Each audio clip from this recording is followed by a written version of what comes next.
हम बेगवा देबू काहे ला बोरा बा। बोरा खोजता भैया, तोरा लोग के तो पता लगिए गेल बा कि वीडियो में का होवे वाला था। अपन अपन कान में हेडफोन लगा ला भैया लोग। आप लोग से रिक्वेस्ट हम यही करतानी, तो देखते रहो बिल्लू के बकचोदी वीडियो। बकचोदी बहुत ही अच्छा से अच्छा बकचोदी हुई, वीडियो को पूरा फुल ही वॉच करी है। बोरा तू लेके आइल बाड़ू? बोरा लेके हम आइल बानी। आई हो दादा, तू बोरा लेके आइल बाड़ू? बोरा ये ला लेके आइल, जान तू काहे ला?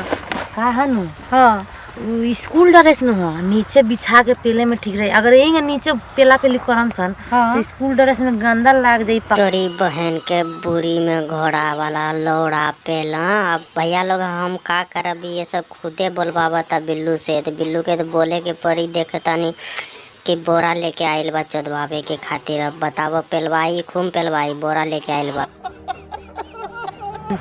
ए तो सर से तो पीटा में करमा घर हटती हुई ज्यादा हमरा पेला पेली कर तेजा जल्दी करी हो। भथियानो में आग फूक ले बा। ए फतियाना में हमनी के आग फेंक ले बता, नौकरा आग ना फेंक ले। तोरी बहन के बुर में बगरा पेला। भथियान में आग लगल बा। भथियान में आग लगल। बिल्लू से चोदवा ले तो सब पानी डाल देती ना, ठंडा हो जाता भथियान, आग सब बुता जाता। पानी बिल्लू बहुत ज्यादा उग लेला। हमार तो एकदम पूरा पानी भर गेल बा। रात में पढ़े के तनको मन ना लागेला। ए सुना ना, एकरा के पहले पता रहे ई रोज पेलवावत हुई ना। ये करिया बुर वाली मौगी, वो तो रोजे पेलवावत बा ना। तू तो बिल्लू से शादी कर ल, दिन में 9 बार पेलब, रात में जो पेलब वो फ्रीए में पेलब। बिल्लू से खाली शादी कर लो, मोटका लौड़ा लेके पेलब।